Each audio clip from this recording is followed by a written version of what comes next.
Welcome to my YouTube channel. Please subscribe my YouTube channel.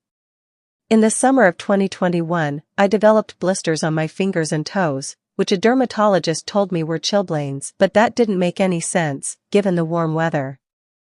I was also suffering from fatigue and struggled to keep my eyes open while driving. I even fell asleep during a haircut once, which was mortifying. I was experiencing gradual hair loss and joint pain, too, once, when I was driving home from an interview for my dream job as a primary school teacher. My hips, knees, and wrists were so painful I could barely turn the steering wheel. The role was everything I'd worked towards since graduating from the University of St. Andrews, but when the head teacher called to offer it to me, I choked back tears and told him I couldn't accept it as I wasn't well. After that day, I crashed. My hair fell out in clumps, I was covered head to toe in blisters and too weak to get out of bed. One evening, I got stuck in the bath because lifting myself out felt impossible. I remember thinking, I'll never walk again. Within 2 weeks of hitting rock bottom, and 24 hours after seeing a doctor, I was diagnosed with lupus.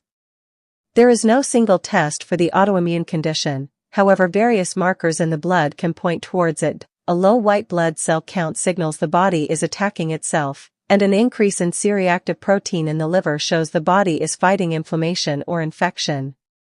All of these were present in my system before my diagnosis. I had only heard about lupus because of Selena Gomez, who discovered she had the disease in 2013. I was clueless about the details and, with no definitive cause, I went down a Google rabbit hole for answers. I found horror stories of organ issues and people becoming reliant on immunosuppressants, such as chemotherapy medication. My dad is the most supportive person, and my mom Teresa is super positive, too, which stopped me spiraling. Mom said, "You need to give your body what it needs to heal." That's when we turned our attention to my diet. I'd always eaten well, but I began following the autoimmune protocol diet, which eliminates inflammation-triggering foods, such as gluten, dairy, and nuts, and also improves sleep and lower stress levels. I find it interesting that almost 80% of those with autoimmune conditions are women. Genetic and hormone factors come into it. Estrogen boosts immune activity, so women with high estrogen levels are more prone, but societal factors, such as how women more commonly internalize stress, are also to blame. Within 2 months of focusing on my health, I noticed improvements. My hair began growing back, the blisters healed and my joint pain eased. Day by day, I could do more and more. I'll never be cured, but I manage lupus with supplements, diet, and lifestyle. It's a work in progress, and I occasionally get flare-ups, which mean hair loss and pain. Recently, I noticed blisters on my fingers and realized that was because I'd been so busy launching my new gut-friendly food company, CARAGH Keane.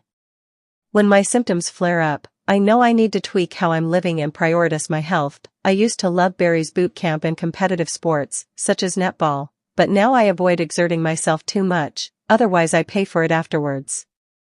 In the beginning, suffering from alopecia and blisters took a mental toll.